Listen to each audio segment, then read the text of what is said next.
हाय बच्चों। तो आज हम इलेक्ट्रिसिटी का सेकंड पार्ट स्टार्ट करने जा रहे हैं और जिन बच्चों ने मेरा फर्स्ट पार्ट नहीं देखा है मेरे चैनल पे जाके इस इलेक्ट्रिसिटी चैप्टर का फर्स्ट पार्ट जरूर देख ले ताकि उनको आगे का जो सेकंड पार्ट है अच्छे से समझ में आए। ओके, उस पार्ट में हमने ओम्स लॉ तक कवर किया था, यानी वो रेजिस्टेंस तक हमने कवर कर लिया था। अब हम यहां से पढ़ेंगे कि रेजिस्टेंस जो है किन बातों पे डिपेंड करता है, प्रतिरोध किन बातों पे डिपेंड करता है। फैक्टर अफेक्टिंग रेजिस्टेंस, इसका मतलब है कि रेजिस्टेंस किन किन बातों पे डिपेंड करता है। देखो बेटा, मेरे पास एक ये तार है, ठीक है बच्चों, ये तार है। अब इस तार में से क्या हो रही है, आवेश प्रवाहित हो रहे हैं, जैसा कि आवेश जा रही है। अब इनको रोकने के लिए अवरोध उत्पन्न होगा, इसे तो रेजिस्टेंस कहते हैं, प्रतिरोध। इनको रोकने के लिए भी यहां पर कुछ बने हुए हैं जिसको अपोजिशन कहते हैं ना बेटा। अपोजिशन, अपोजिशन पार्टी सुनी आपने, ये अपोजिशन पार्टिकल्स है। और कुछ फ्री इलेक्ट्रॉन्स है जो यहां से यहां जाना चाहते हैं। जब आपने इसमें क्या जोड़ा, आपने सर्किट जोड़ दिया, पूरा सेल लगा दिया, तो क्या होंगे, कुछ फ्री इलेक्ट्रॉन इधर भागने की कोशिश करेंगे, ठीक है, इधर भागेंगे। और इधर भागेंगे तो इनमें क्या होगा, उत्पन्न प्रतिरोध उत्पन्न होगा, ठीक है। तो प्रतिरोध उत्पन्न होगा तो आसानी से यहां से वहां नहीं जाते बेटा। लाइफ में कोई भी आसानी से ऊपर नहीं बढ़ता, आपको पता ही है। आप भी अगर कभी लाइफ में कुछ नया और बड़ा करने को सोचोगे तो आपके भी अपोजिशन जरूर कुछ ना कुछ खड़े होंगे और उन सबको पार करना ही पड़ेगा आपको, ठीक है। जितना भी चैलेंजेस हो आप जरूर एक्सेप्ट कीजिए, क्योंकि यही जिंदगी का मूल मंत्र है आगे बढ़ने का, ठीक है। हार कभी नहीं मानना है, ठीक है। आते हैं अपने चैप्टर पे। मान लीजिए ये लेंथ है, ये लंबाई है चालक तार की, ठीक है। अब यहां से यहां तक क्या हो रहा है, फ्लो हो रहा है, इलेक्ट्रॉन भाग रहे हैं, ठीक है। और उनको रोक रहे हैं, ग्रीन वाले रोक रहे हैं, ब्लैक वाले भाग रहे हैं, ठीक है, रोक रहे हैं, भाग रहे हैं। तो उन्होंने क्या है, इलेक्ट्रॉन सारे यहां पहुंच गए, यानी आवेश प्रवाहित हो गया, इलेक्ट्रिसिटी आगे प्रवाहित हो गया। तो मान लेते हैं यहां पर प्रतिरोध कुछ ना कुछ लग रहा होगा, उसको मान लेते हैं आर लग गया होगा, कुछ ना कुछ, है ना बेटा, कुछ ना कुछ आर लग गया होगा। अब हम इसी तार को थोड़ा ये कर लेते हैं। अब आपने देखा बेटा, यही तार की हमने लंबाई बढ़ा दी। अब इसमें भी रोकने वाले हैं, मटेरियल सेम था तार का बेटा, अभी मटेरियल चेंज नहीं किया मैंने, मटेरियल वही है। और इसमें भी रोकने वाले जो थे, जो अपोजिशन थे, वो इसमें भी अवेलेबल होंगे, हाँ बिल्कुल होंगे, ठीक है। अब यहां से फिर से इलेक्ट्रॉन, फ्री इलेक्ट्रॉन जाएंगे, मूव करेंगे। अब मुझे बताइए, क्या अपोजिशन यहां पे बढ़ गए, यहां से इसमें से इसमें अपोजिशन ज्यादा हो गए, बिल्कुल हो गए बच्चों, ज्यादा हो गए। पहले तो इतना छोटा था, अब वो उतनी दूरी पर जाएगा। बिल्कुल ऐसे समझिए जैसे पानी का प्रेशर जो है, यहां पे हमने पानी का प्रेशर लगाया और यहां पर लगाया तो आसानी से निकल गया, ठीक है। और यहां से लगाया तो थोड़ा और दूर तक जाएगा और फिर वहां तक जाएगा, है ना। तो यहां पर देखिए आप, क्या होता है, इलेक्ट्रॉन जो फ्लो करता है तो अपोजिशन की संख्या इस लंबे वाले तार में बढ़ गई, तो क्या होगा, प्रतिरोध भी बढ़ जाएगा। अगर हमने लंबाई बढ़ाई, लंबाई यानी चालक तार की लेंथ बढ़ाई, तो प्रतिरोध भी बढ़ता है, ठीक है। इस बात से ये समझ में आया कि अगर हम लेंथ बढ़ाएंगे तो रेजिस्टेंस भी बढ़ जाएगा, ठीक। तो इसका मतलब इन दोनों के बीच कैसा अनुपात है बेटा, सीधा अनुपात, डायरेक्ट प्रोपोर्शन है इन दोनों के बीच। किसके बीच, रेजिस्टेंस और लेंथ के बीच। रेजिस्टेंस और लेंथ के बीच कैसा अनुपात होगा, सीधा अनुपात, डायरेक्ट प्रोपोर्शन, ठीक है। इसके बाद एक और ले लेते हैं एग्जांपल। मान लीजिए यही चालक तार की जो मोटाई थी वो इतनी है। अब हम क्या करें, इसकी मोटाई बढ़ा दें, क्या करें, इसकी मोटाई बढ़ा दे, लेंथ यही रखे, लेंथ यही रखते हैं और मोटाई बढ़ा देते हैं। लेंथ इतनी ही रखे जो पहले थी हमारे पास, ठीक है, मोटाई बढ़ा देते हैं, राइट। अब क्या होगा बच्चों, इसमें भी पहले से ही जो मौजूद थे वो मौजूद ही होंगे। अब इसको ऐसे सोचो सर, जैसे आपके स्कूल की छुट्टी हुई, ठीक है, स्कूल की छुट्टी हुई, आपके क्लास के चपरासी ने क्या किया, छोटा गेट खोला। अब सारे बच्चे भाग रहे हैं छुट्टी के समय, छोटे गेट में, छोटे वाले गेट से अगर भागेंगे सब एक दूसरे को धक्का मुक्की देंगे, क्या आसानी से बाहर निकल जाएंगे, नहीं निकलेंगे, आसानी से नहीं निकल पाएंगे। हाँ, जब गेट बड़ा खोल दिया जाएगा, गेट बड़ा वाला खुल जाएगा तो आसानी से फ्लो हो जाएगा, आसानी से बाहर चले जाएंगे। इसका मतलब कहां आसानी से काम हुआ, कहां आसानी से काम हुआ, जब एरिया बढ़ा तो रेजिस्टेंस कम हो जाएगा। एरिया बढ़ेगा तो जो फ्लो ऑफ इलेक्ट्रॉन होंगे, जो आवेशों का प्रवाह होगा, वो आसानी से हो जाएगा। तो इसका मतलब कि एरिया बढ़ाने पर, एरिया जब बढ़ता है तो रेजिस्टेंस क्या हो जाता है, एरिया अगर हम बढ़ाएं तो रेजिस्टेंस कम हो जाता है। एरिया बढ़ाएं तो रेजिस्टेंस यहां पर कम हो जाता है। तो क्या इन दोनों में सीधा अनुपात है? नहीं है। इन दोनों में अनुपात जो होगा वो होगा प्रतिलोम अनुपात। प्रतिलोम अनुपात कह सकते हैं, या इनवर्सली प्रोपोर्शनलिटी का यहां पर लगेगा, इनवर्स प्रोपोर्शनल होगा। ठीक है, तो इनवर्स प्रोपोर्शनल कैसे लिखेंगे, are is equal to 1/a, ये हो गया। इसको डायरेक्ट प्रोपोर्शनल में बदलना पड़ेगा ना, ए बढ़ाया तो आर जो है कम हो जाएगा, ये ऐसे होगा, ये आपको समझना पड़ेगा। ठीक है, तो इनवर्सली प्रोपोर्शनल है तो इसको ए इनवर्स लगाएंगे, ए की पावर -1 लगाएंगे, ए की पावर -1 को क्या लिखेंगे, 1/a, बस वही तो लिखा है। ठीक है, समझ में आया। तो यहां पे क्या होगा, ए बढ़ाने पे अब आर कम हो जाएगा। वैसे थोड़ी ना कम हो रहा था अगर आप केवल ए लिख दोगे। ठीक है, तो ए इनवर्स लिखना पड़ेगा। तो क्षेत्रफल बढ़ाने पर इलेक्ट्रॉन आसानी से प्रभावित हो जाएंगे, यानी रेजिस्टेंस कम हो जाएगा, प्रतिरोध कम होने लगेगा। ठीक है, कब प्रतिरोध बढ़ता है, लंबाई बढ़ा दो या मोटाई कम कर दो। जो ए है अगर कम कर दिया जाए तो भी प्रतिरोध बढ़ जाएगा, है ना। फिर बड़े गेट की जगह छोटा गेट खोल दिया जाए तो प्रतिरोध बढ़ जाएगा, आसानी से नहीं सब निकल पाएंगे सारे बच्चे। समझ में आ रहा, बस यही कहानी है। ठीक है, अब हम इन दोनों को जोड़ के अगर लिखें तो आर जो है हो सकता है L/A के, आर जो है L/A के प्रोपोर्शनलिटी हो जाएगा, एल ऊपर रहेगा, अपान में ए नीचे हो जाएगा। यहां तक बात समझ में आई। इसके बाद प्रोपोर्शनलिटी का, फिजिक्स में हम प्रोपोर्शनलिटी का जो ये जो निशान है इसको अनुक्रमानुपाती बोलते हैं हिंदी में। इस अनुक्रमानुपाती निशान को हटाएंगे, हटाएंगे तो क्या लगाएंगे, कोई ना कोई कांस्टेंट लगाते हैं, और यहां पे वो कांस्टेंट है रो, इसका नाम है रो।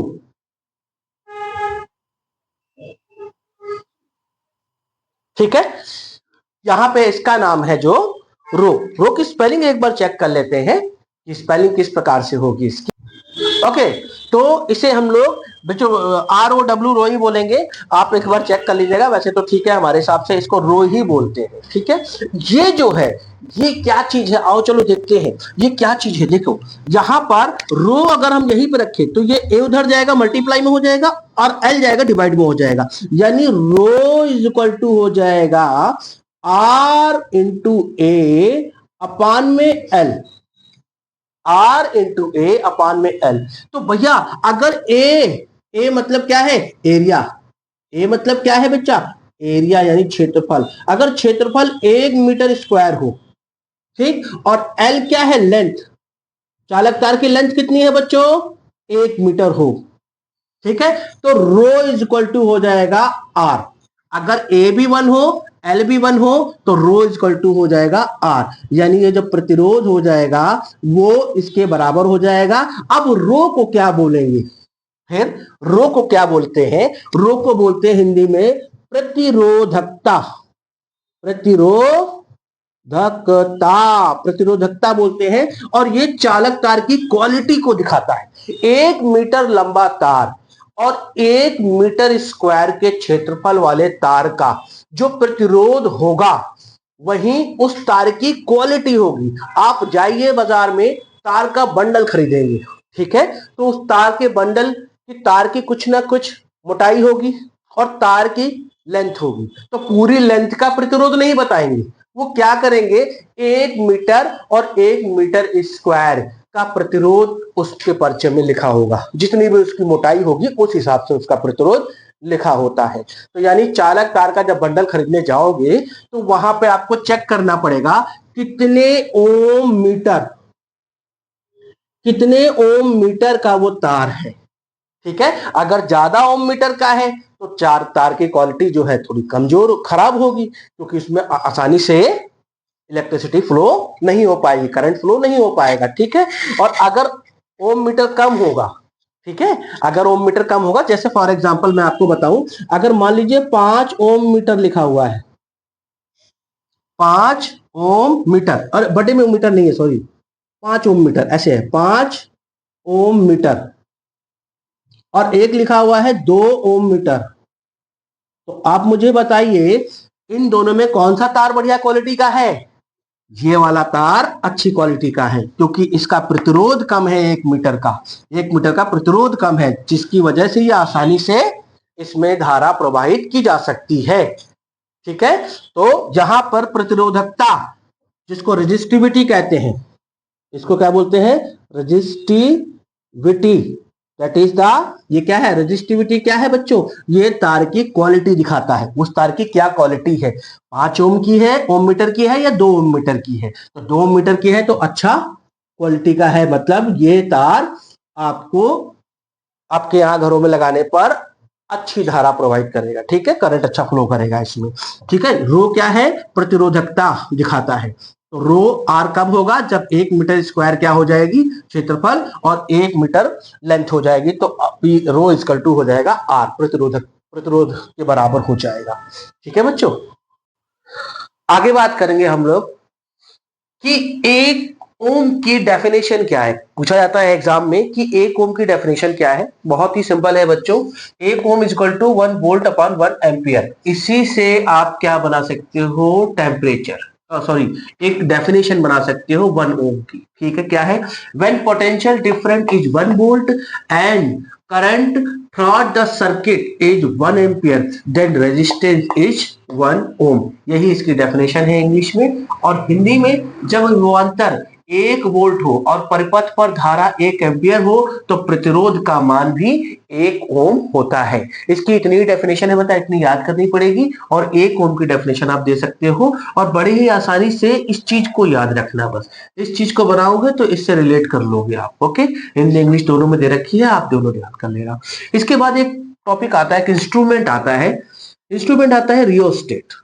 रियोस्टेट क्या होता है बच्चों? रियोस्टेट एक इंस्ट्रूमेंट है, एक मैकेनिकल ऐसा इंस्ट्रूमेंट है जिसमें क्या होता है कि इसको हम यूज करके, इसका इस्तेमाल करके, इस उपकरण का इस्तेमाल करके, इस मशीन का इस्तेमाल करके हम पावर को रेगुलेट कर सकते हैं। यानी अब क्या नाम है, जो करंट है उसको कम या ज्यादा कर सकते हैं रियोस्टेट के माध्यम से, इसका उपयोग किया जाता है। तो वही लिखा हुआ है वेरिएबल रेजिस्टेंस, बहुत से रेजिस्टेंस उसमें लगे, रजिस्टर्स लगे होते हैं, is a component used to regulate current without changing the source of voltage. Voltage को बिना चेंज किए क्या कर सकते हैं? इसमें इतने रजिस्टर्स लगे होते हैं ना उस मशीन के अंदर। ठीक है, उस रजिस्टर्स के माध्यम से क्या कर सकता है? रेगुलेट कर सकता है करंट को कम या ज्यादा कर सकता है। कौन? रियोस्टेट, यही लिखा हुआ है इंग्लिश में। और इसमें आसान भाषा में रियोस्टेट को बताया गया है, यह एक ऐसा उपकरण है जो परिपथ में प्रतिरोध बदलकर धारा को नियंत्रित करता है। मैंने आपको बताया ना, प्रतिरोध, ये एक ऐसी मशीन है और जिसके अंदर डिफरेंट डिफरेंट प्रतिरोध के क्या लगे होते हैं? वायर लगे होते हैं। अब जिसकी जरूरत पड़ती है वो उसी को, उसमें धारा वहां से निकलवा देता है। जैसे कम चाहिए तो ज्यादा प्रतिरोध वाले वायर से धारा निकलवाने लगता है, तो आगे चल के क्या होता है? आगे चल के धारा कम हो जाती है। धारा ज्यादा चाहिए तो कम प्रतिरोध वाले वायर से गुजरवा देगा आई। ठीक है, तो इससे क्या होगा कि धारा जो है ज्यादा मिल जाएगी। अगर कम प्रतिरोध वाले वायर से निकालेगा तो, रेजिस्टेंस वाले वायर से निकालेगा तो, बस इसमें इसका यही काम है इस उपकरण का, कि प्रतिरोध को बदलकर वह धारा को नियंत्रित करता है। ठीक है, यानी रेजिस्टेंस को चेंज करता रहता है अपने अंदर मशीन में, और क्या करता है फिर उसके बाद मशीन आगे जो धारा प्रोवाइड करती है उसको कम या ज्यादा कर देती है ऑटोमेटिकली। बस यही इसका काम है। और एग्जाम्पल के तौर पे इसका यूज क्या है? जैसे आपने देखा होगा जो सीलिंग फैन होता है ना, पंखा पंखे को कंट्रोल करते हैं, पंखे के हवा को कंट्रोल नहीं करते, कम ज्यादा करते, पंखे की विंड को कंट्रोल करते हैं। तो वो इसी के माध्यम से करते हैं, रियोस्टेट के माध्यम से। और क्या, जैसे लाइट कम ज्यादा चाहिए होती है तो रियोस्टेट के माध्यम से उसमें इलेक्ट्रिसिटी कम भेजो तो लाइट डिम हो जाएगी, और ऐसे इलेक्ट्रिसिटी ज्यादा भेजो तो लाइट हाई हो जाएगी, तेज हो जाएगी। पंखे की स्पीड को कंट्रोल करते हैं, ये इसी रियोस्टेट के माध्यम से होता है, इसी थ्योरी पे काम करता है वो। ओके बेटा, बड़ी बड़ी मैकेनिकल चीजों में जहां पावर कम चाहिए वहां रियोस्टेट कम पावर भेजेगा। ठीक है, तो इस प्रकार का यूज किया जाता है रियोस्टेट के माध्यम से। एग्जाम में बस इतनी डेफिनेशन पूछी जा सकती है, आप उसके बारे में बता देना। ठीक है, इसके बाद आता है factor of which the resistance of A conductors depends. अब ये तो मैंने पहले बता रखा है, लेकिन वो ठीक से नहीं बताया था, तो इस बार दोबारा बता देता हूं। क्या है कि इसमें किस मतलब ये जो आर है वो किन किन बातों पे डिपेंड करता है। तो आर जो डिपेंड करता है, आर मतलब रेजिस्टेंस यानी प्रतिरोध। प्रतिरोध किन किन बातों पे डिपेंड करता है? एक तो लंबाई पे डिपेंड करेगा, लेंथ पे, चालक तार की लेंथ पे, जो कंडक्टर्स होगा उसकी लेंथ पे डिपेंड करेगा। लेंथ कम कर दो रेजिस्टेंस क्या हो जाएगा? कम हो जाएगा। लेंथ ज्यादा कर दो रेजिस्टेंस क्या हो जाएगा? बढ़ जाएगा, यानी प्रतिरोध बढ़ जाएगा। यही बात बताई गई है कि ये सीधा सीधा क्या होता है? डायरेक्टली प्रोपोर्शनल होता है एल से। आर जो है डायरेक्टली प्रोपोर्शनल है एल से, मतलब आर बढ़ेगा, एल बढ़ेगा तो आर भी बढ़ेगा, यहां ये बात कही गई है। दूसरी बात, यहां क्या है? इनवर्सली प्रोपोर्शनल है। प्रतिरोध जो है यानी रेजिस्टेंस जो है इनवर्सली प्रोपोर्शनल है किसके? वही बात, तार की मोटाई और मतलब पतला और मोटा होने में। ठीक है, मोटा तार उसका क्या हो गया? एरिया बढ़ गया, उसके क्या है? क्रॉस सेक्शन का एरिया बढ़ गया। क्रॉस सेक्शन का मतलब है अनुप्रस्थ काट, हिंदी में बोलते हैं, और इंग्लिश में क्रॉस सेक्शन। क्रॉस सेक्शन अगर बढ़ गया तो जो है आपका प्रतिरोध कम हो जाएगा, रेजिस्टेंस कम हो जाएगा, और अगर कम हो गया तो रेजिस्टेंस बढ़ जाएगा। वहीं उल्टा है इसमें, इनवर्सली प्रोपोर्शनल का मतलब होता है व्युत्क्रमानुपाती। हिंदी में व्युत्क्रमानुपाती का मतलब होता है उल्टा असर करेगा। अगर ए बढ़ा तो रेजिस्टेंस क्या हो जाएगा? कम हो जाएगा, और ए कम हुआ तो रेजिस्टेंस बढ़ जाएगा। वही स्कूल वाला एग्जांपल जो आपको बताया गया था, छोटा गेट अगर खोल दिया जाए स्कूल का और छुट्टी हो जाए तो छोटे गेट से मुश्किल से बच्चे बाहर निकलते हैं, इसका मतलब रेजिस्टेंस बढ़ गया। और वही बड़ा वाला गेट खोल दिया जाए तो आसानी से फुल हो जाता है चार्ज, मतलब बच्चे आसानी से निकल जाते हैं। तो इसका मतलब जब बड़ा खुल गया तो रेजिस्टेंस कम हो गया, गेट बड़ा वाला गेट खुल गया, रेजिस्टेंस यानी प्रतिरोध कम हो गया, और छोटे वाले गेट में प्रतिरोध बढ़ गया। बस यही बात कही गई है इसमें, याद रखना। दूसरा क्या है? ये टेम्परेचर की भी क्या होता है? डायरेक्टली प्रोपोर्शनल होता है। यदि क्या करें? टेम्परेचर बढ़ा दें तो क्या हो जाएगा? रेजिस्टेंस भी बढ़ जाएगा, ये बात कही गई है। उसके बाद depend on material of nature of material, sorry, क्या है? जो मटेरियल पे भी डिपेंड करता है बेटा। जैसे कॉपर का वायर है और एल्यूमिनियम का वायर है, आपको कई जगह लोहे का वायर दिख जाएगा। इन सब के जो मटेरियल्स हैं जो बनते हैं ना, ये इस पे भी डिपेंड करता है, क्योंकि नेचर ऑफ जो पदार्थ का जो गुणवत्ता होगी उसके आधार पे अच्छी क्वालिटी के जो वायर होंगी उस पे प्रतिरोध बहुत कम होता है, ताकि धारा आसानी से निकल जाए। जैसे कॉपर का वायर है, घरों की वायरिंग कॉपर के वायर से करते हैं एल्युमिनियम की जगह, दोनों वायर होते हैं। अब जैसे पंखे की वायरिंग है, कॉपर की अच्छी मानी जाती है, महंगी होती है कॉपर की बाइंडिंग, और जो एल्युमिनियम की बाइंडिंग है वो थोड़ी कॉपर से सस्ती होती है। रीजन क्या है? रीजन क्या है कि एल्युमिनियम का वायर जो है वो इतना बढ़िया वर्क नहीं करता है, राइट? मतलब उस पे धारा आसानी से, या उसका रेजिस्टेंस ज्यादा होता है। सीधी सी बात समझो कि एल्युमिनियम का रेजिस्टेंस ज्यादा और कॉपर का रेजिस्टेंस कम, तो कॉपर ज्यादा अच्छा माना गया, एल्युमिनियम थोड़ा सा उससे कम माना गया। ठीक है बच्चों, तो इस प्रकार से यहां पर ये बातें समझाई गई है। ओके बच्चों, तो इलेक्ट्रिसिटी चैप्टर का अगला टॉपिक है हमारा कॉम्बिनेशन ऑफ रेजिस्टर्स। जो प्रतिरोधक होते हैं ना बच्चों, उनका समायोजन कैसा होता है और वो किस किस क्रम में समायोजित किया जाता है, लगाया जाता है, उसके विषय में अब हम आगे पढ़ेंगे। तो देखो बच्चों, आप यहां पर जो कॉम्बिनेशन है ना, रजिस्टर्स क्या होते हैं? रजिस्टर्स मैंने आपको बताया, जो आपके घर के अप्लायंसेस है ना, वो रजिस्टर्स होते हैं। जो विभिन्न प्रकार के टीवी, फ्रिज, कूलर, पंखे वगैरह, ये सब जो है आपके रजिस्टर्स कहलाए जाते हैं। इसमें अलग अलग धातु की वायर लगी होती है, ठीक है, अलग अलग तरह की वोल्टेज या इलेक्ट्रिसिटी चाहिए को अलग अलग तरह की। तो बस इसी तरह की रजिस्टर्स है, राइट। तो इनको दो क्रम में जोड़ते हैं, एक तो श्रेणी क्रम में, दूसरे समांतर क्रम में। श्रेणी क्रम को इंग्लिश में सीरीज कॉम्बिनेशन कहते हैं और समांतर क्रम को पैरेलल कॉम्बिनेशन। ठीक है बच्चों, सीरीज कॉम्बिनेशन में देखो इस तरीके से जोड़ते हैं। एक रजिस्टर ऐसे जुड़ा, एक ही तार आएगा। अब ये आगे सर्किट से ऐसे जुड़ा होता है तार, ठीक है, ऐसे जुड़ा होता है। ये सर्किट नहीं बनाता मैं, थोड़ा ज्यादा लंबा हो जाएगा। तो यहां पर देखिए क्या हुआ, एक प्रतिरोध का तार ये है, फिर दूसरा प्रतिरोध लगा दिया गया, फिर तीसरा प्रतिरोध, ऐसे रजिस्टर्स लगा के और एक ही सीरीज में जोड़ दिया गया। एक ही सीरीज में ऐसे तार से एक ही सीरीज में जोड़ दिया गया, तो इसे कहेंगे श्रेणी क्रम, सीरीज कॉम्बिनेशन। अब यहाँ पे देखिए एक ये वायर आया और यहां से तीन ऐसे ऐसे लगा दिया गया, इस क्रम को हम पैरेलल क्रम कहेंगे। एक ही वायर से क्या हुआ, तीन रजिस्टर्स ऐसे जुड़े हुए हैं, तो इस क्रम को हम लोग पैरेलल क्रम यानी समांतर क्रम कहेंगे। ठीक है बच्चों, तो इस तरीके से हमारे पास ये दो कॉम्बिनेशन है, series combination and parallel combination. ठीक, अब यहां पर हमें आगे पढ़ना है कि इन दोनों में से कौन सा बेहतर होता है, और हमें ज्ञात करना है कुल प्रतिरोध।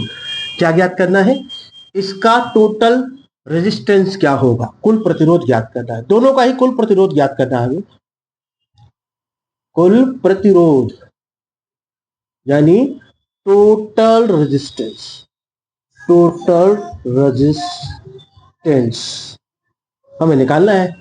टोटल रेजिस्टेंस निकालना है। मान लीजिए सर्किट से जुड़ा हुआ है और कुछ वोल्ट उसमें काम कर रहा है, कुछ विभवांतर है उसका, तो वो सारी चीजें अभी हम डिस्कस करेंगे। सबसे पहले तो हम ये बात करेंगे कि यहाँ पर अलग अलग तरह का प्रतिरोध लगा हुआ है। यहां पर सीरीज क्रम में बच्चों एक बात मेन चीज है, सीरीज क्रम में दो बातें आपको याद रखनी है और पैरेलल क्रम में। पहली बात तो ये कि यहां पर जो, अगर मान लीजिए आपने क्या पढ़ा है, यहां पर हमारे पास एक फार्मूला काम आएगा और वो है V equal to I R. पढ़ा है ना आपने, V equal to I R, V for potential different, V for volt यानी पोटेंशियल डिफरेंट। वोल्ट क्या है, पोटेंशियल डिफरेंट की एसआई यूनिट है, इसको विभवांतर कहते हैं हिंदी में, right. I for current, R resistance, current मतलब धारा, रेजिस्टेंस मतलब प्रतिरोध। तो V equal to I R हमने ये पढ़ा, ओम्स लॉ से मिला था हमको ये। अब यहां पर V का मतलब क्या होता है, पहले तो V का डेफिनेशन याद करो आप। किसी एकांक आवेश को एक बिंदु से दूसरे बिंदु तक ले जाने में जो भी कार्य करना पड़ेगा, जो भी W होगा, वही हमको क्या कहलाएगा, V कहलाएगा, है ना बच्चा।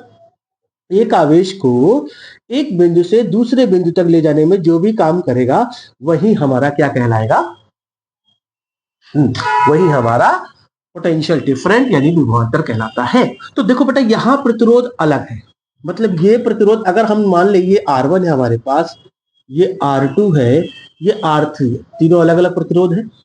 तो ये R1 R2 R3 जुड़ा हुआ है, ठीक। अब R1 में जो अब तीनों में ना एक चीज कॉमन है, वो क्या है, I है। तीनों में I कॉमन होती है। ये बात हमेशा याद रखनी है कि श्रेणी क्रम यानी सीरीज कॉम्बिनेशन में एक ही वायर से देखो तीनों प्रतिरोध पे जा रहा है, तो I आपका जो है हमेशा सेम रहेगा, यानी धारा एक ही बहेगी। तीनों में धारा कैसी बहेगी, एक ही तरीके की, एक ही इसमें जो है एम्पियर की मात्रा होगी, राइट, एक ही इलेक्ट्रिक करंट जाएगा। लेकिन जो विभवांतर है वो हर दो बिंदुओं पे अलग अलग हो जाएगा, हर रेजिस्टेंस पे विभवांतर जो है अलग अलग हो जाएगा। देखो V2 हो गया और यहां क्या हो गया, V3। ऐसा क्यों हो रहा, विभवांतर अलग अलग क्यों हो रहा, हालांकि इसका टोटल अगर आपको विभवांतर निकालना हो, बड़ा वाला विभवांतर, टोटल विभवांतर, तो वो यहां से यहां तक के बिंदु का निकालोगे आप, ठीक है। विभवांतर यानी पोटेंशियल डिफरेंस की डेफिनेशन यही है कि एक कूलाम आवेश को एक बिंदु से दूसरे बिंदु तक ले जाने में जो भी कार्य करना पड़ता है वही क्या कहलाता है, पोटेंशियल डिफरेंस यानी विभवांतर कहलाता है। तो बच्चों यहां पर देखो इस बिंदु से लेकर, मान लीजिए अगर हमें टोटल विभवांतर चाहिए, टोटल बड़ा वाला V चाहिए, तो हमें क्या करना पड़ेगा, यहां से लेकर यहां तक, इस बिंदु से लेकर इस बिंदु तक जितने भी बीच में रजिस्टर्स आए हैं सबका हमें V निकालना पड़ेगा, ठीक है। लेकिन अब अंदर वाले हर का V अलग अलग होगा, हर किसी को वोल्टेज अलग अलग मिलेगा यहां पर, क्योंकि हर किसी को, अगर मान लीजिए पहले हमने क्या किया, यहां पर वोल्टामीटर लगाया तो इसका भी अलग आएगा और इसका, इस प्रतिरोध का भी अलग आएगा, इस प्रतिरोध का भी अलग आएगा। क्यों, क्योंकि तीनों ही अप्लायंसेस अलग अलग प्रतिरोध के हैं, ठीक है, अलग अलग प्रतिरोध हैं, यानी धारा का विरोध अलग अलग कर रहे हैं। यहां अलग विरोध हो रहा, यहां अलग विरोध हो रहा, यहां अलग विरोध हो रहा, लेकिन सब में आई आई भेजनी है, सब में आई जा रही है, तो इसका मतलब V सबका चेंज होगा ही होगा, एक सा नहीं रहेगा। तो V यहां पर चेंज होता है, श्रेणी क्रम में आपका V अलग अलग होता है और I एक ही फ्लो होता है। ठीक है, I एक ही फ्लो होता है। ठीक है, यहां पर तो आपको समझ में आ गया। ठीक, यहां पर देखिए पहले वाले प्रतिरोध की बात करूं, रेजिस्टेंस की, तो यहां पे R1 क्या होगा वो तो हम बाद में देखेंगे, पहले हम टोटल V देखते हैं कितना होगा। तो टोटल V, बड़ा वाला V क्या हो जाएगा हमारे पास, यहां से लेकर यहां तक का जो V होगा वो हो जाएगा पहले वाले का V1, दूसरे वाले का V2 और तीसरे वाले का V3। तो टोटल V तो ये हो जाएगा हमारे पास, बड़ा वाला V जो है यहां से यहां तक का जो इसमें वोल्टमीटर में दिखाएगा वो इन तीनों का प्लस करके दिखाएगा। हाँ ठीक है, पहला वाला V1 क्या होगा बच्चों, पहला वाला V1 याद करो, V1 निकालना है हमको तो I इंटू आर, यानी V1 निकालना है तो I तो सब में कॉमन है, लेकिन R1 पहले वाले में प्रतिरोध क्या है, R1, रेजिस्टेंस R1। दूसरे वाले में क्या है बेटा, I सेम है, ये R2 है। तीसरे वाले में भी I सेम है और ये R3 है। तो यानी कि V1 की जगह हम I R1 लिख सकते हैं, V2 की जगह I R2 लिख सकते हैं, जी हाँ बिल्कुल लिख सकते हैं। V3 की जगह I R3 लिख सकते हैं, क्योंकि V इक्वल टू क्या है, I R। तो हमने क्या किया बच्चों, हमें तो निकालना क्या है, टोटल रेजिस्टेंस, यानी बड़ा वाला R निकालना है हमको, इन सब का R ही निकालना है। टोटल प्रतिरोध कितना होगा तो वो R निकालना है हमको। यहां पर देखिए V1, V2, V3 दिया था और I दिया था, तो R1 ये दिया हुआ था, तो V1 इक्वल टू होता है I इंटू R, तो I R1 हो गया, यहाँ I R2 हो गया और यहाँ I R3 हो गया। आप क्या करेंगे बच्चों, तीनों में I समान है तो I हम कॉमन ले लेंगे बच्चों, I क्या ले लिया, कॉमन। अब अंदर ब्रैकेट में क्या बचेगा, R1, सिंपल मैथ है बेटा, R1, R2, R3, और ये हो गया बड़ा वाला भी।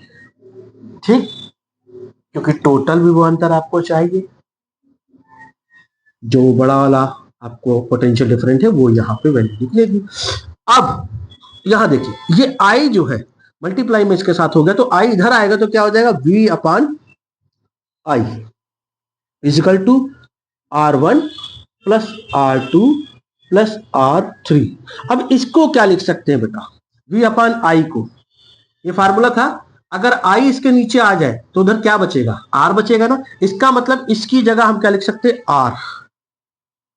यही है ये बड़ा वाला टोटल रेजिस्टेंस क्या होगा श्रेणी क्रम में, वो होगा R1 plus R2 plus R3।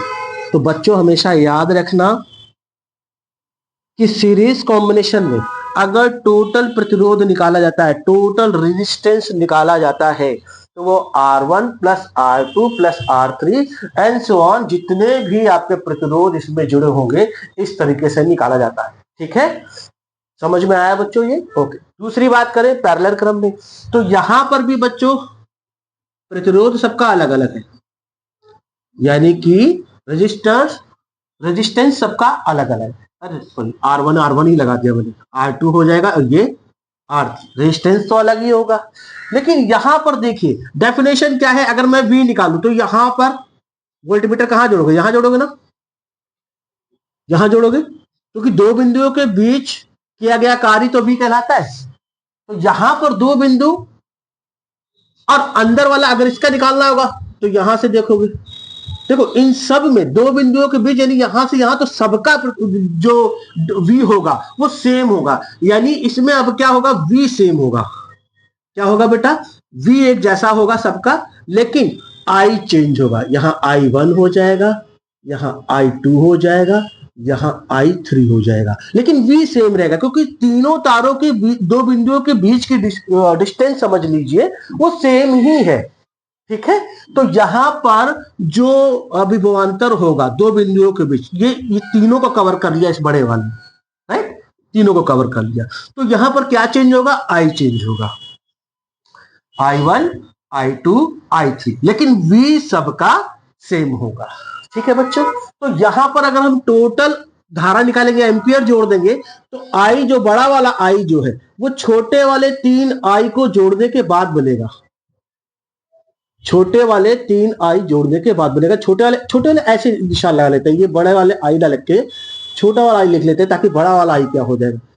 Total पहले वो निकालेंगे आप, I1 I2 और I3। अब क्या है, यहाँ पे धारा तीनों रेजिस्टेंस में अलग अलग होगी। ठीक है, आपके घर में बल्ब होगा, उसको अलग धारा चाहिए, अलग करंट चाहिए, क्योंकि बल्ब को कम चाहिए। फ्रिज होगा, एसी होगा, तो उनको सबको अलग अलग धारा यहाँ मिलेगी। ठीक है, और यहां पर क्या हो जाएगा कि आई टोटल जो आई निकलेगा वो हो जाएगा I1 plus I2 plus I3। इस तरीके से हो गया बच्चों। ठीक, अब यहां देखो कि आई को कन्वर्ट कर सकते हैं क्या? बिल्कुल कर सकते हैं। आई को क्या लिख सकते हैं? देखो, आई की जगह क्या लिख सकते हैं? V upon R. V upon R, resistance तो सब अलग अलग है ना, V अपान आर। आई की जगह आर उधर चला जाएगा, V अपान आर, तो इसको लिख सकते हैं V अपान R1, V अपान R2, V अपान R3। यहां पे V सेम है बच्चों, यहां पर क्या है? V सेम है। इसमें V सेम एक जैसा होता है सब में, और इसमें I एक जैसा होता है, I एक जैसा, I सेम रहता है इसमें। ये याद रखना है, बस मोटी बात ये याद रखनी है कि सीरीज कॉम्बिनेशन में I कहते धारा सेम होती है और पैरेलल कॉम्बिनेशन में V सेम होता है। ठीक है, क्योंकि यहां पर यही दो बिंदु मिल रहे हैं। अगर यहां से देखा जाए तो इन सब का सेम कॉमन बिंदु मिलेगा, यहां पर सबका अलग अलग निकलेगा, है ना। ये टोटल ले लेगा, ऐसे ऐसे करके टोटल ले लेगा। यहाँ पर आई सबका अलग अलग है, टोटल आई निकाल लिया हमने, और ये आई है हमारा। यहां तक समझ में आई कहानी? ओके, आगे बढ़ते हैं। V कॉमन ले लें तो क्या हो जाएगा? 1 अपान R1 हो जाएगा, 1 अपान R2 हो जाएगा, 1 अपान R3, और यहां पे आई। V इधर चला जाएगा तो क्या हो जाएगा? डिवाइड में जाएगा आई के नीचे। ठीक है, equal to 1 upon R1, 1 upon R2, 1 upon R3, और भी जितने रेजिस्टेंस होंगे, मान लो R4 भी हो, R6 भी हो, R5 भी हो, वो सब इस तरीके से हो जाएंगे। 2 नहीं 3 है यहाँ पर। ठीक है बच्चों, तो यहां तक आपने समझा। I अपॉन V को क्या लिख सकते हैं? I यही रखा, V ये पहले आप क्या करोगे? I अपॉन V को क्या लिख सकते हैं? यहां पे थोड़ा सा इसको समझो। I अपॉन V को क्या लिख सकते हैं? V इक्वल टू IR था, ये तो आपको दिख ही रहा है, ये फार्मूला है, ओम्स लॉ ने दिया था। अब क्या करें? R पहले इधर ले जाते हैं, V को इधर ले जाते हैं, R इधर V इधर, तो ये V की जगह तो 1 रख देंगे, रखेंगे ना, 0 नहीं रख सकते, बटे में ये R इधर आ जाएगा नीचे, और I अपॉन V हो जाएगा। देखिए ये कॉम्बिनेशन। अब वापस से V जाए, आई उसके साथ जाए, तो यही चीज बन जाएगी। बन जाएगी कि नहीं बन जाएगी? अगर आप यहाँ 0 रख देंगे तो V का गुणा करके 0 पे 0 हो जाएगा, इसलिए यहाँ 1 रखना है। जब V नीचे ले जाना है, इसके R इधर ले जाना है। क्यों ले जा रहे हैं हम? क्यों ले जा रहे हैं पहले तो ये समझिए। हमें ये टर्म्स याद करना है कि इसकी वैल्यू क्या हो सकती है, I अपॉन V। रेसिप्रोकल हो गया, व्युत्क्रम हो गया, इस भाषा को बच्चे कम समझते हैं, तो यहां से बनाने की कोशिश करेंगे हम। तो I upon V equal to 1 upon R लिख सकते हैं। तो यही इसकी जगह हम क्या लिख सकते हैं बच्चों? 1 अपॉन R। इसकी जगह व्युत्क्रम हो जाएगा, ये हो जाएगा रेसिप्रोकल हो जाएगा V अपॉन I का। V अपॉन I का रेसिप्रोकल I अपॉन V, तो वैसे V अपॉन I का रेसिप्रोकल होता है I अपॉन V। तो ठीक है, इसलिए R का रेसिप्रोकल क्या हो गया? 1 अपॉन R। तो ये हो जाएगा 1 upon R1 plus 1 upon R2 plus 1 upon R3। तो देखो जितनी बातें हैं, आप सब बातें भूल सकते हो, लेकिन ये बात नहीं भूलना है कि पैरेलल कॉम्बिनेशन में टोटल जो रेजिस्टेंस होगा वो 1 upon R equal to 1 upon R1 plus 1 upon R2 plus 1 upon R3 है। पैरेलल कॉम्बिनेशन ये किसका है बेटा? Parallel combination. बस ये याद रखना है, ये आपको याद रखना है, राइट। और ये किसमें होगा? Series combination. टोटल रेजिस्टेंस यानी कुल प्रतिरोध निकालने का फार्मूला। ठीक है बच्चों, तो ये आप याद रखोगे, इसके ऊपर हम क्वेश्चन भी करेंगे। ओके,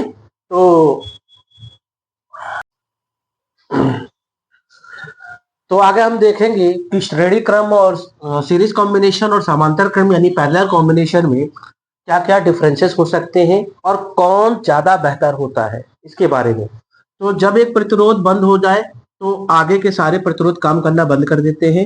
श्रेणी क्रम में ये प्रॉब्लम है डिसएडवांटेज है क्या कि अगर इसमें श्रेणी क्रम में जुड़े हुए एक प्रतिरोध अगर कहीं से फ्यूज हो गया या खराब हो गया तो फिर क्या होता है, सर्किट ब्रेक डाउन हो जाता है, करंट फ्लो आगे नहीं हो पाता, जिसकी वजह से बाकी अप्लायंसेस भी बंद हो जाएंगे। ठीक है, आपके घर में अगर मान लीजिए बल्ब, पंखा, कूलर ये सब श्रेणी क्रम में जुड़े हुए हैं, तो अगर या पंखा खराब हो जाए या बल्ब खराब हो जाए, इनमें से कोई एक चीज खराब हो गई तो फिर क्या हो जाएगा, बाकी सप्लाई रुक जाएगी, बाकी सब भी बंद हो जाएंगे। ठीक है, ये इसका मतलब नुकसान है इसमें श्रेणी क्रम में। और समांतर क्रम में ऐसा नहीं होता है, समांतर क्रम में ऐसा नहीं होता है। इसमें क्या होता है कि एक अप्लायंसेस अगर खराब हो जाए तो बाकी अप्लायंसेस में करंट फ्लो आसानी से होता रहता है, कोई दिक्कत नहीं है, क्योंकि इसमें हर किसी में अलग अलग फ्लो हो रहा है करंट। ठीक है, यहाँ पे बात करेंगे अलग अलग उपकरणों के लिए अलग अलग धारा नहीं मिलती। इसमें श्रेणी क्रम में क्या होता है कि एक ही धारा सब में बहे, एक ही धारा सब में बहती है, तो अलग अलग उपकरणों के लिए अलग अलग धारा चाहिए, इसलिए श्रेणी क्रम से बेहतर होता है समांतर क्रम, क्योंकि समांतर क्रम ये चीजें मुहैया करवा देता है कि अलग अलग अप्लायंसेस को अलग अलग उनके रिकॉर्डिंग के रिक्वायरमेंट के अनुसार उनको क्या कर देता है, धारा पहुंचा देता है, आईडी देता है। ठीक है, और क्या कहते हैं, इसमें कुल प्रतिरोध ज्यादा होता है और इसमें कुल प्रतिरोध बहुत कम होता है। टोटल जो रेजिस्टेंस है श्रेणी क्रम में ज्यादा बन जाता है और समांतर क्रम में टोटल रेजिस्टेंस कम होता है पैरेलल कॉम्बिनेशन में। ठीक है बच्चों, अच्छा ऐसा क्यों? तो इस वजह से जो पैरेलल जो है ज्यादा बेहतर होता है और श्रेणी क्रम जो होता है और वो मतलब खराब होता है, क्योंकि देखिए प्रतिरोध अगर ज्यादा होगा तो ज्यादा दिक्कत होगी ना, प्रतिरोध ज्यादा होता है तो फिर वो चीज सही नहीं होती है। बस इसी बारे में आप बताइए।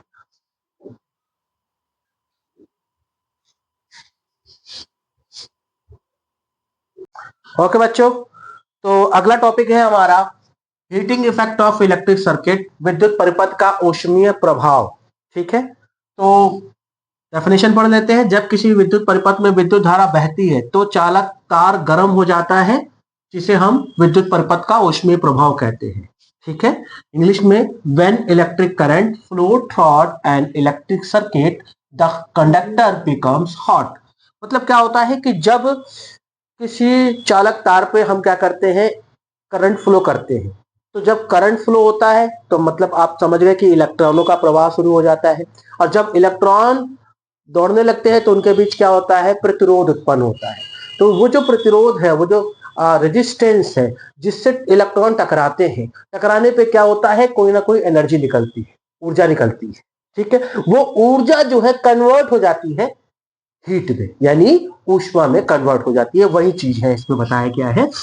क्या होता है कि इलेक्ट्रॉन, जैसे ये जो एरो वाले हैं इलेक्ट्रॉन भाग रहे हैं, तो बीच में क्या हो रहा है, प्रतिरोध उत्पन्न होता है। ठीक है, ये प्रतिरोध उत्पन्न होता है, तो जब इलेक्ट्रॉन इन प्रतिरोधों से टकराते हैं, जब इलेक्ट्रॉन्स इन रेजिस्टेंस से टकराव होता है तो एक एनर्जी निकलती है, टकराने पे क्या निकलती है, एनर्जी निकलती है। यही एनर्जी जो है, ऊर्जा जो है, ऊष्मा में बदल जाती है। ठीक है, तो रेजिस्टेंस किसकी वजह से, रेजिस्टेंस की वजह से क्या हो जाता है, टकराव होता है इलेक्ट्रॉनों का। टकराव होने के बाद यही टकराव में एक एनर्जी निकलती है, वही एनर्जी ऊष्मा में कन्वर्ट हो जाती है।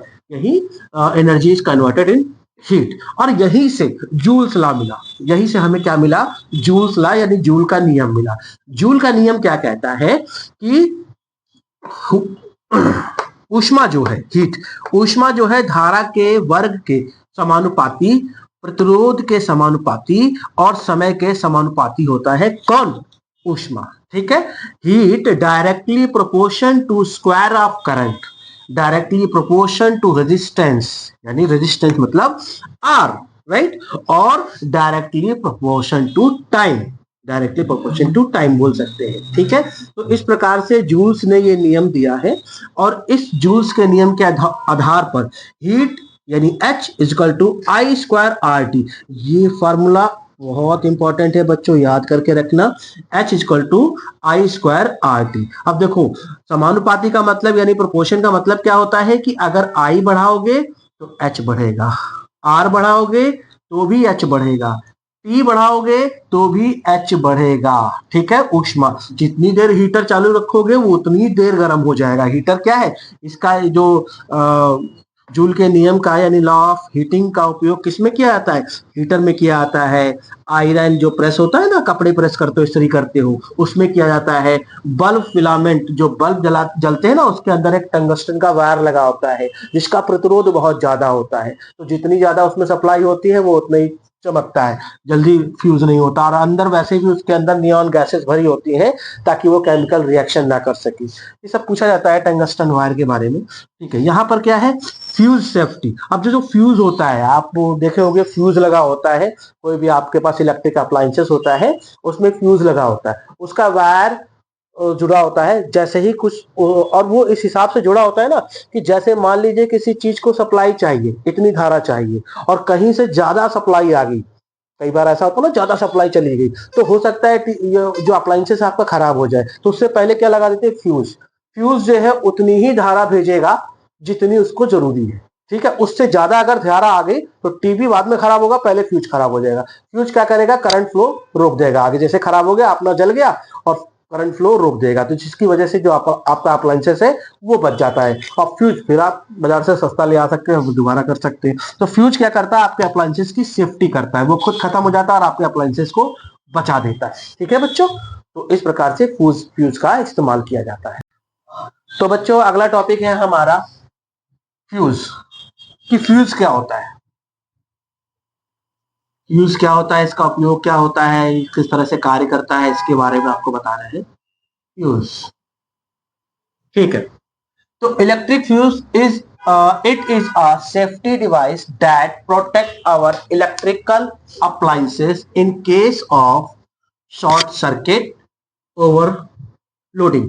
ठीक है, इलेक्ट्रिकल अप्लायंसेस। तो इसमें यह बताया गया है कि जो फ्यूज है वो हमारे इलेक्ट्रिकल अप्लायंसेस के पहले लगाया जाता है। पहली बात तो जो पावर सप्लाई होती है तो पहले फ्यूज में जाएगी, फिर जाएगी किसमें? आपके अप्लायंसेस में। ठीक, तो अप्लायंसेस की सेफ्टी के लिए, जैसे शॉर्ट सर्किट हो जाए, घर में शॉर्ट सर्किट हो जाए, अप्लायंसेस आपका टीवी चल रहा है, ठीक है, तो क्या होगा? ओवरलोडिंग आ जाए, ज्यादा करंट आ जाए तो क्या होगा? सबसे पहले फ्यूज ब्रेक हो जाएगा और करंट फ्लो बंद कर देगा, जिससे टीवी आपका बच जाएगा। तो वही ये सेफ्टी डिवाइस है ये एक तरीके से।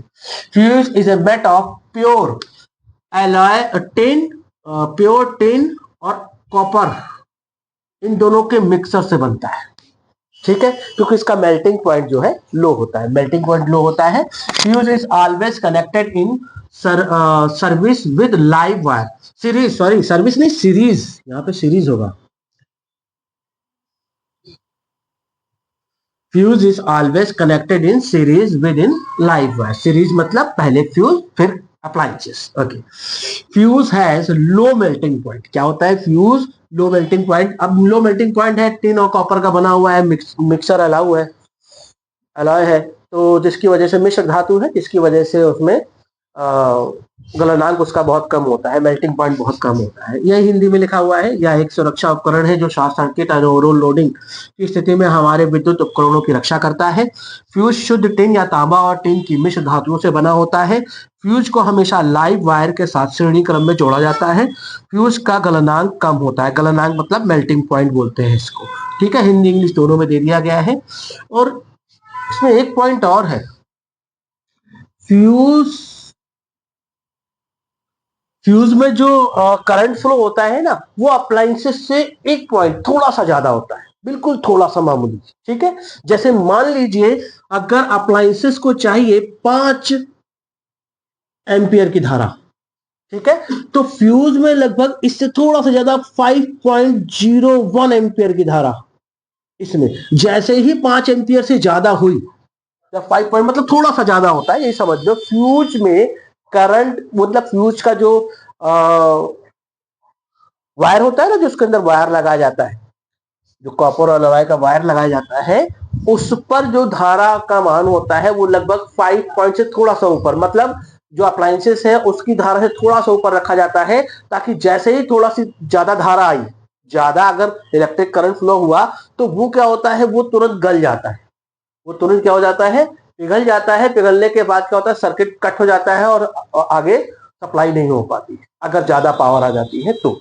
इस वजह से क्या होता है? आपका अप्लायंसेस सेफ हो जाता है। तो यहाँ पे ये लाइन नहीं लिखी गई है, जो मैं लिख देता हूँ। लिखा हुआ है current capacity of fuse is slightly high than that of appliances. Current fuse, current capacity of fuse, लिख देता हूं, current capacity city of fuse is slightly is okay. तो यहां पर क्या था कि current capacity of fuse is slightly higher than that of the appliances. ठीक है, मतलब थोड़ा सा स्लाइटली हायर का मतलब होता है थोड़ा सा फ्यूज का क्या होता है, धारा का प्रवाह थोड़ा ज्यादा रखा जाता है, ताकि जैसे ही थोड़ा ज्यादा आए धारा तो क्या होती है, सर्किट बंद हो जाता है, वो गल जाता है उसके अंदर का जो मटेरियल है, और जिसकी वजह से वो आपका अप्लायंसेस सेफ हो जाता है। यही चीज हिंदी में लिख दी गई है, फ्यूज में धारा का प्रवाह उपकरणों से थोड़ा ज्यादा होता है, जिसकी वजह से वो अप्लायंसेस बच जाता है। तो हमारे इलेक्ट्रिसिटी चैप्टर का ये जो लास्ट टॉपिक है हमारा, पावर, जिसको हम लोग शक्ति के नाम से जानते हैं, इसकी एसआई यूनिट वॉट है, और इसको पावर को पी से डिनोट करते हैं और वॉट को डब्ल्यू से डिनोट किया जाता है। इलेक्ट्रिक पावर क्या होती है? Electric power is the rate at which electrical energy is consume. इसमें क्या होता है, इलेक्ट्रिकल एनर्जी को कंज्यूम करके कन्वर्ट किया जाता है into the other form to energy in an electrical circuit. जैसे आपने इलेक्ट्रिकल करंट का यूज करके हीटर जला लिया, ठीक है, खाना पका लिया, है ना, और इसके साथ बल्ब जला लिया, लाइट के सोर्स में उसको यूज किया। तो इस तरीके से आप इलेक्ट्रिकल एनर्जी का यूज करते हैं, और इसी एनर्जी को हम लोग पावर के नाम से जानते हैं। ठीक, विद्युत शक्ति होती क्या है? हिंदी में डेफिनेशन, इलेक्ट्रिक पावर वह दर है जिस दर से किसी विद्युत परिपथ में विद्युत ऊर्जा का उपयोग या उसका अन्य ऊर्जा रूपों में रूपांतरण होता है। ठीक है, यहाँ P equal to V into I, आपको पता ही है, पावर अगर ज्यादा चाहिए तो V बढ़ा दो या आई बढ़ा दो, दोनों बढ़ा दो, पावर बढ़ जाएगी। ठीक है, तो पावर इक्वल टू यानी P equal to V into I होता है।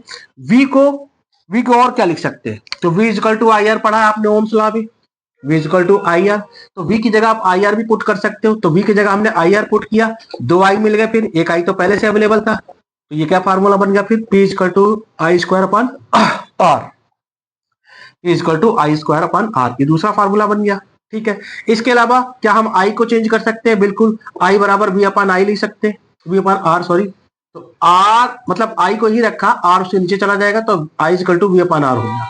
तो यहाँ पर हमने P equal to V upon R किसकी जगह रख दिया? आई की जगह, ये सॉरी आई की जगह रख दिया हमने, और वी पहले से ही अवेलेबल था, तो ये हो जाएगा V square upon R, P equal to V square upon R, ये हो गया दूसरा फार्मूला। कहने का मतलब यह है कि पावर अगर कहीं आपको निकालना हो तो V और R भी दे रखा हो तब भी आप निकाल सकते हैं, और वो यहाँ पावर आप 3 तरीके से निकाल सकते हैं। फार्मूला आपके पास आ गया, P equal to V into I, यानी आपको पोटेंशियल डिफरेंट और करंट दिया हो तो इनका मल्टीप्लाई करके पावर निकाला जा सकता है, और P equal to I R, यानी रेजिस्टेंस दिया हो और करंट दिया हो तो भी उनका मल्टीप्लाई, आई का स्क्वायर करके मल्टीप्लाई करके आप क्या निकाल सकते हो? पावर निकाल सकते हो। तीसरा पावर का formula V square upon R हो गया, जिसमें आपको रेजिस्टेंस और V पोटेंशियल डिफरेंट, ये 2 चीज दी हो तो भी पावर निकाली जा सकती है। इसके अलावा एसआई मात्रा का आपको बता दिया गया है वॉट। और एक चीज, 1 वॉट की डेफिनेशन पूछी जाती है बच्चों, तो 1 वॉट की डेफिनेशन क्या है? किसी सर्किट में 1 वॉट, 1 वोल्ट और 1 एम्पियर हो तो उसकी पावर कितनी बन जाती है? 1 वॉट बन जाती है। कमर्शियल यूनिट क्या है? KWH के नाम से जानते हैं। KWH 3 into 6 into 10 to the power 6 joule, 3.6 into 10 to the power 6 joule के बराबर होता है 1 KWH। याद रखना बच्चों, एक KWH कितना होता है? 3.6 into 10 to the power 6 joule, और इसे किलोवाट घंटा या किलोवाट आवर भी कहते हैं। और 1 KWH बराबर ही होता है 1 यूनिट। आपके घरों में जो बिजली इस्तेमाल की जाती है, बिजली बिल पर यूनिट, इसकी जो है KWH को जो कन्वर्ट करके यूनिट में आपको बिजली का बिल दिया जाता है। ठीक है, ओके बच्चों, तो मेरे द्वारा पढ़ाया गया इलेक्ट्रिसिटी का अगर ये चैप्टर आपको समझ में आया है तो प्लीज मेरी वीडियो को लाइक करें, सब्सक्राइब करें और अपने दोस्तों को शेयर करें। ठीक है, धन्यवाद।